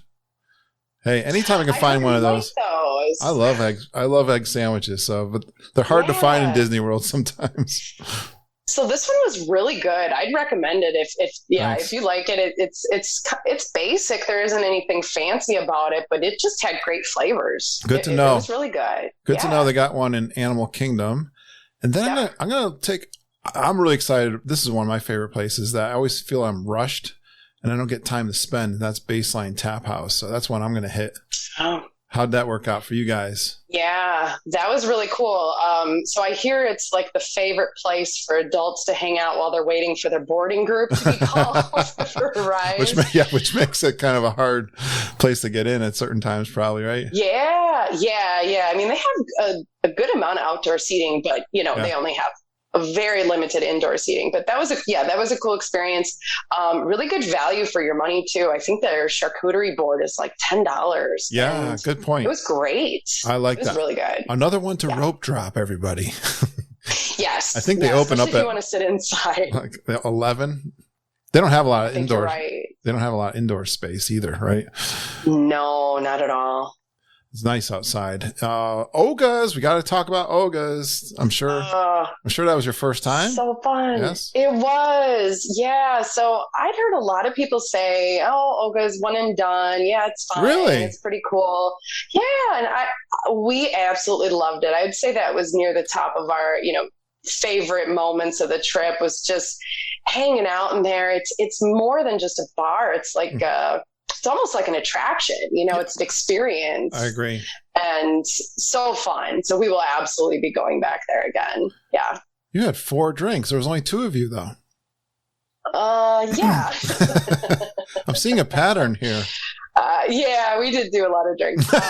So I didn't say Olga's. No, I said it, yes. Their drinks are definitely not strong. So I wouldn't do 4 drinks at Nomad Lounge because those are pretty strong. But I think all the drinks at Oga's are pre-mixed. But they're a lot of fun. That fuzzy tauntaun was such a cool thing to drink. That's the one that makes your lips tingly and your tongue kind of numb. Right. It was fun. It was cool. It was very cool. And it's funny because you can kind of look around the bar and you look for other people trying that drink just because you want to see their reaction. And then you kind of make eye contact and you're like, yeah, is that cool? So that was fun. I don't know. There's great fun. A lot of characters in that bar. You gotta be careful. Yeah, a lot of scoundrels. Yeah. Be careful who you're looking at. Give them a dirty look. Right. Give them a stink eye. You're in trouble. Exactly. You're right. It's such an experience. It is. Let's go. Wow. Okay, we got through the food. We did it. Did we? I think we got through it. I think you're right. Yeah, I think so. Excellent. Well, first time experiences. Any standouts? Oh my gosh. Bucket list stuff. Boy, yeah, there was a lot. So one thing I was really, really nervous about was I wanted to ride Mission Space only because I heard that people think it's terrible. And I thought, I got to try this, but I was nervous. I had it really hyped up. No, green. Oh, you went green. We went green, and I hyped it up way too much in my head. And honestly, it was fun. It was nothing for me to be scared of. But, do you get motion sickness? I do in some motion. I haven't really put my finger on what exactly that motion is that triggers it, but I thought, ooh, a spinning ride. Maybe. I don't know. Well, the fact that they have barf bags in the vehicle. It's kind of intimidating. Yes, it is intimidating. I think you're right. I mean, we suffer from this motion sickness, and this is a centrifuge, is what it really is. So it's not really apparent to you that you're spinning, really, when you're inside it. Well, you went the green one, so it wasn't spinning. Yeah, you can't. Actually, I think the green one does. Well, anyway. I don't think so. Okay. That's why it's green. Well, now you've made me real nervous because I said next time, let's try orange. Definitely do it. Know. definitely do it. Have you ever tried Dramamine or night. tried Dramamine or something? Yeah, that's a good idea. Maybe I'll do that. All right. But yeah, try the orange one. Shot. I've been able to survive them, but it's just short enough where I'm okay. I'm glad to end it. Really? Yeah. So probably do it at the end of the day is the best tip. Huh? Yeah. I mean, I recover pretty fast on these rides. Okay. But Dramamine definitely will get you through it. Okay. All right. Take it a couple hours before. That's what my wife does too. I'm surprised. There's a lot of rides you never did before. I know. Yeah. I think it's a combination of, either just didn't get to do it because the kids had their favorites and we prioritized those, or that we just knew the kids they weren't going to like it. Like Dinosaur, I figured that's going to just scare the bejesus out of my kids. I'm not even going to try it. So that was one that we said, okay, well, the kids aren't with us. We're going to try that one right away. That was a lot of fun. I thought that was a pretty good ride. It was faster than I expected. Yeah, it's bumpy. It is. Oh, yeah. You better hold on. Yeah. And the first time for the Lion King, the Lion King show. Yes, I'd never seen it. What a great show. All right. I can't wait to take my kids. Yeah, It was great. No tumble monkeys, though, I've heard. Yeah, I mean, I guess I came into it without expectations, so It was great. That'll be better wait till the tumble monkeys come back. They're acrobats. I've heard about that. Yeah, the acrobats. They're fantastic. That's great. Good. Well, you said we kind of said this, the first trip without the kids. Was it a good decision to leave the kids at home? Yes. Yeah. Shouldn't even hesitate. What was the anniversary trip? It was, yeah. And we do like to do anniversary trips. We were really nervous to tell our kids that we were going without them because they're big Disney fans. That's hard.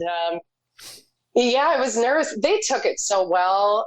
We sat them down the week before and we said, okay, Mom and Dad are going to go to Disney World, but we're doing all the scary rides. We're drinking mommy and daddy drinks and we're going to eat really weird food. And so they're like, okay, sounds good. Have fun. Well done on the sales job. Right. I'm proud of you. Wow. Very deceiving, but still. Yeah. You know, I'll tell you, raising 3 kids, I always told everyone that they'd have 1 or 2 kids. I said, you're just a beginner. Wait till you have 3. Shannon, yes, I always hear you go from one-on-one to zone defense. I like that. Yeah, that's so true. I always said, 2 is chaotic, and 3 is just whatever. Yeah, you kind of give up in a way. I should have tried zone defense. I never even tried that. I'm still trying to do one-on-one. Now you tell me. A little late. No, yeah. No, you need a break. My gosh, it's such work. Yeah. I'm so glad we did it. We had a fantastic time. Right? You really appreciate it. Oh, yeah. And you get more time to pay attention to the details. That's something I've always loved about Disney. I do graphic design as a job, and so I pay attention to details like that. But when you're with your kids, you don't catch those moments as often. And so that was a lot of fun just to keep my eyes peeled for those Easter eggs and those hidden Mickeys and all that stuff. Oh, perfect for a graphic designer. Yeah. The place to go. All right. I want to, we knew the Boo Bash was going on, but I haven't talked to anyone who's been to the Boo Bash. Really? So I'll let you know. Okay. And that's pretty new. They, of course, always did the Halloween party. I guess I think Boo Bash is the Halloween party light. Probably. I mean, again, we came into it with zero expectations because we'd never been to a ticketed event before. Yeah. But yes, I've heard that the Mickey's Not So Scary is far superior. I don't know. That's okay. So this was really probably our splurge for our trip because it was on our anniversary night. The tickets are not cheap, but we hadn't had plans to go to Magic Kingdom. So this was a good excuse to go and to be able to get a lot of rides in. And, I think I think we did it wrong. I think we. I thought you were gonna say the opposite. Oh, really? Oh, yeah. I think I'm a planner, and I think I was a little bit stressed by the tight timeline, and I wanted to squeeze all of it in. I wanted to do all the rides, see the cavalcades, hear the dapper dance, or the cadaver dance. All of that. And it just wasn't enough time to do all of that. And unfortunately, we wasted a whole bunch of time trying to do Astro Orbiter. And boy, do I regret that. Yeah, that's a flaw. It's a time sucker. Yeah. Yep. Fatal flaw right there. Right. Yeah. We've talked about this.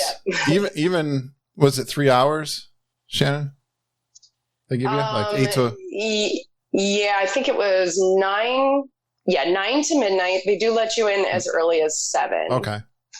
Yeah. But you're right. We've talked about this even with the Halloween party.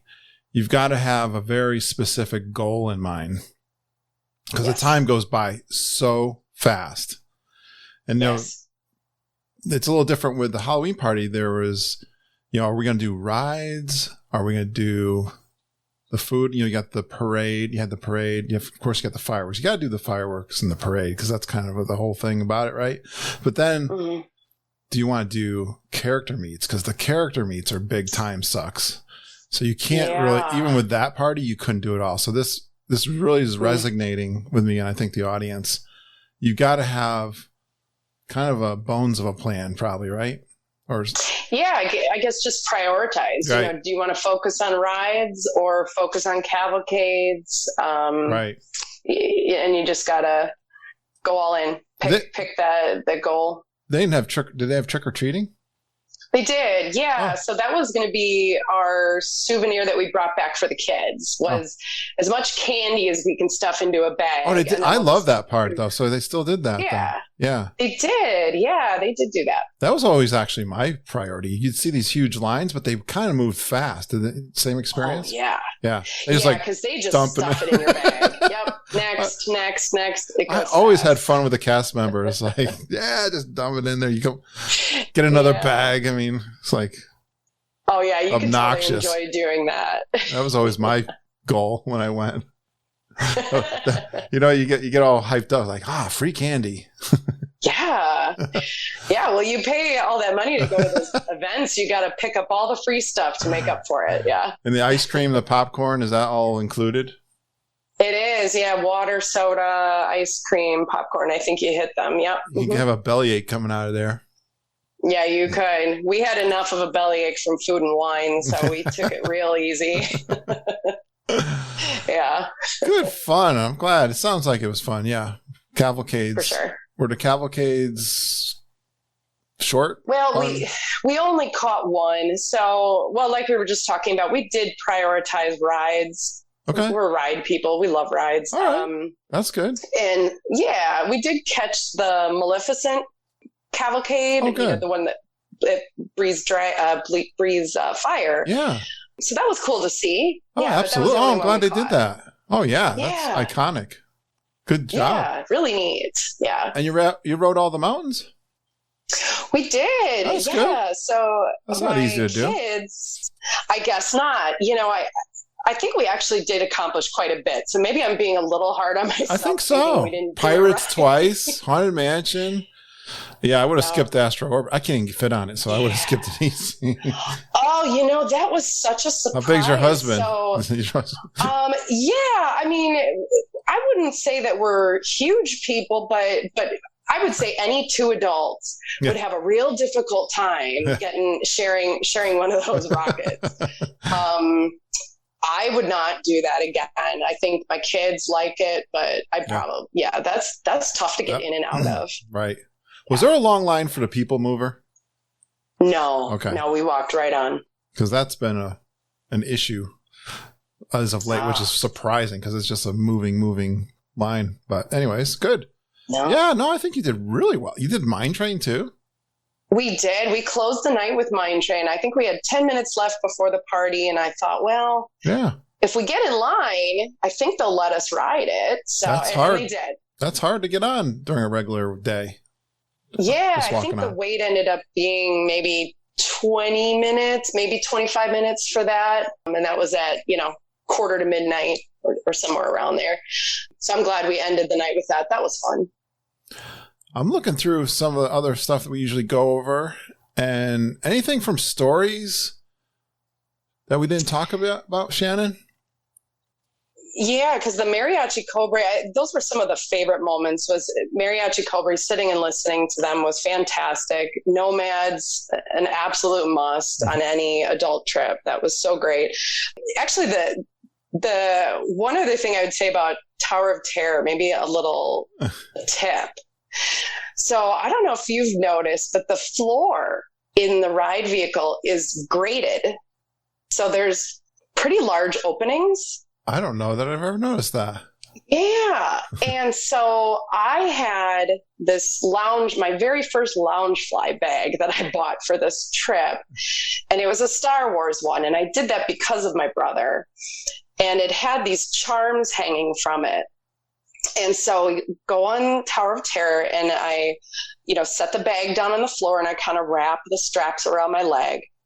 Well, with all that up and down, the charms got stuck in the grates. Okay. And so when we went to get off the ride, I grabbed my bag and pulled it up, and sure enough, they all busted off and fell through the grates. Wow. That's so I was a bit traumatized by that, but I thought, boy, I got to tell some people about this, because if a lot of people hang charms from their Loungeflies or, from their us women. And you got to be careful what you're going to set on the floor, because it could really get stuck in those grates. That's a great tip. I'm sorry you had to find out the hard way. Yeah, right. The ladies love those bags. Yeah. And are there special charms you buy for it too? Well, this one came with them, but I've seen a lot of people that, you go into the gift shops and you can buy different characters that you hang on your bag, hang on the little zipper hooks. And yeah, I could absolutely see a lot of those things getting stuck, because it's a wide grate. I would say they were like 1 inch by 2 inches. So you could really get something stuck in there. Very good. Keep that in mind. Yeah. One other story I think I'd add, not as much a story, but just a great experience, was spending a bunch of time in Galaxy's Edge. And that was top on our list too for Hollywood Studios. The kids don't like it. Oh. There's something, they don't know anything about Star Wars. And I think it's too real for them. And so it's a little scary for them, I guess. All right. But we just wanted to soak in the details, and boy, it's just amazing all the work that they put into that. And I think one of our favorite details, we had this kind of neat moment where we were sitting way off to the side. There was like this back stairway, and we were seated at the bottom of the stairway, and we did a quick video call with our daughter just to say hello. And we turned around and looked behind us, and this stairway, which is just for cast members, is just completely themed, even though it's out of the way. No one sees it. Mm. And you kind of follow your eyes up to the top of the stairway, and there's like a data pad up at the top that's completely themed. Yeah. And you've got windows where you can hear like pretend conversations going on. Between different characters. It's just fascinating. It's amazing. It's amazing. Yeah, I was really surprised how much time you could actually get lost in that land. If you do the attractions, if you eat there, if you do a little shopping, if you do Ogas, right? Yeah. And then what you really got to add is doing the lightsaber or the build a droid. Yeah. I've heard about those. We've had people say that is like the best thing at Disney World to do is to do build a lightsaber. So if you really enjoyed that, next time you guys go together, I'm adding to your bucket list, I think.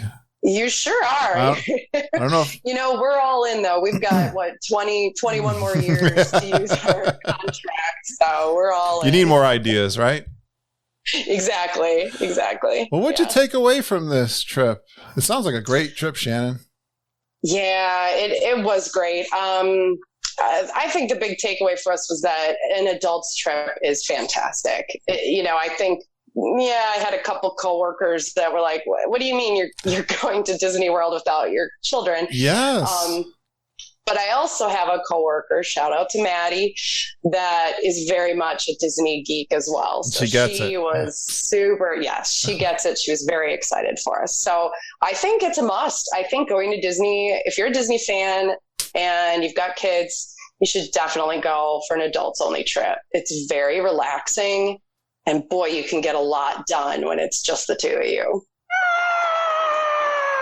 We agree. Everyone in my audience agrees with you. We're a bunch of geeks here on the Geekin' podcast.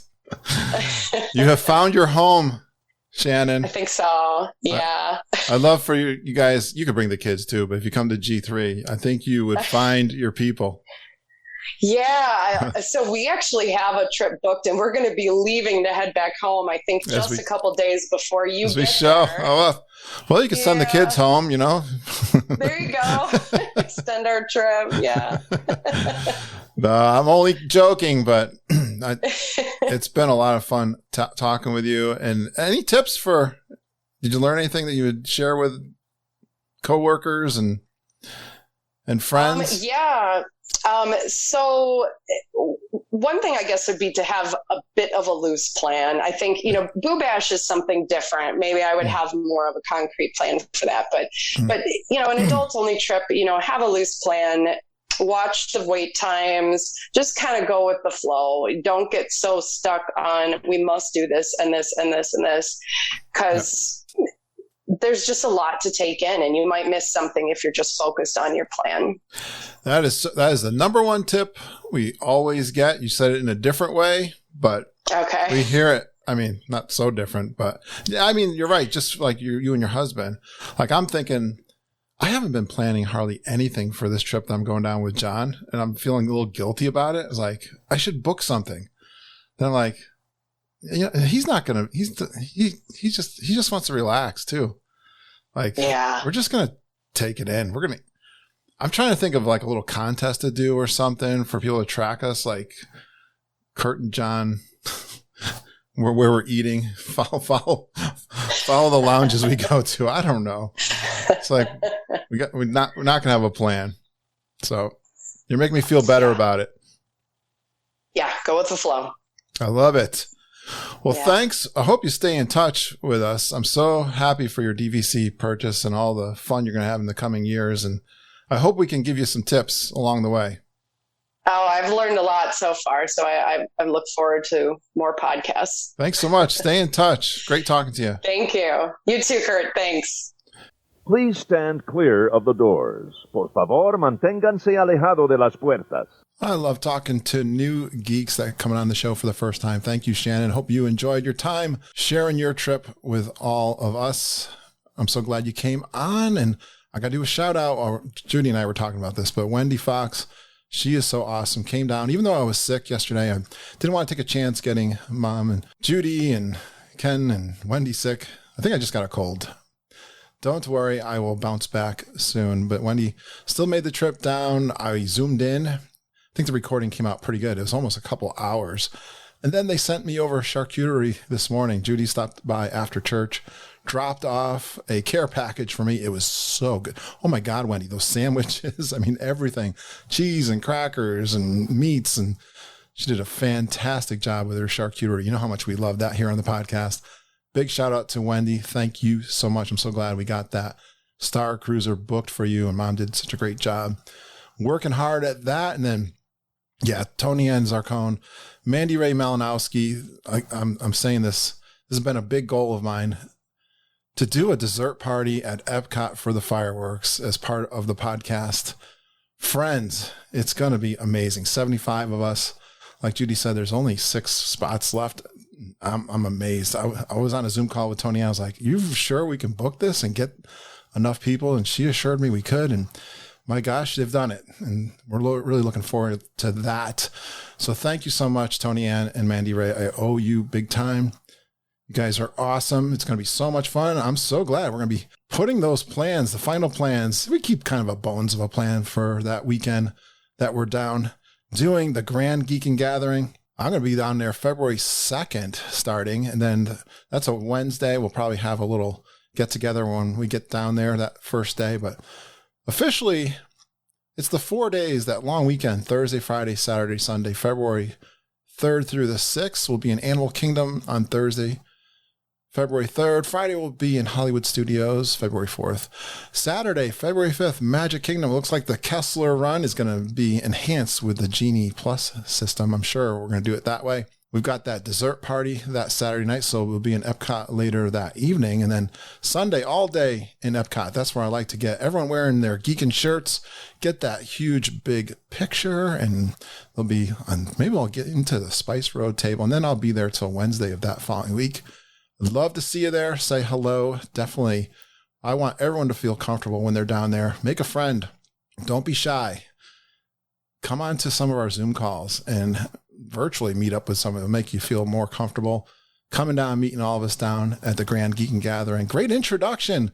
That was from a year ago. My good friend, Amy Rhodes, and the cutest daughter in the world, Lorelei. I'm a little disappointed they're not going to be at G3, but oh, they're such great listeners, and they do great introductions. Too cute. Off the charts cute. I'd love for you guys to send me some more introductions like that. See how much fun that was for Lorelei and Amy. It's fun. Just tell us your name, where you're from, a fun Disney World fact about yourself like they did, and did you go geeking on Walt Disney World with Curtis and the whole Geekin' family. Email me at kurt.stone@geekinonwdw.com. You don't have to remember that. You don't have to write it down. It's in the app that you're listening to this podcast with, in the show notes. The Traveling Tiara's email is there, and so is mine. Please contact us. We'd love to hear from you. You are all welcome because we are committed to your Disney World travel. We want you to enjoy it as much as we do. Give me a shout out if you'd like to do a trip report. Come on the show or book your trip with the Traveling Tiaras. We'd love to hear from you. And we love going geeking with you. Thank you for everything and your support for Auntie Judy this past week with her dad passing. You guys are so special. We appreciate you every week. Thank you for listening. Thanks for geeking with us every single day. We love you geeks. Have a magical day, and I hope all your dreams come true.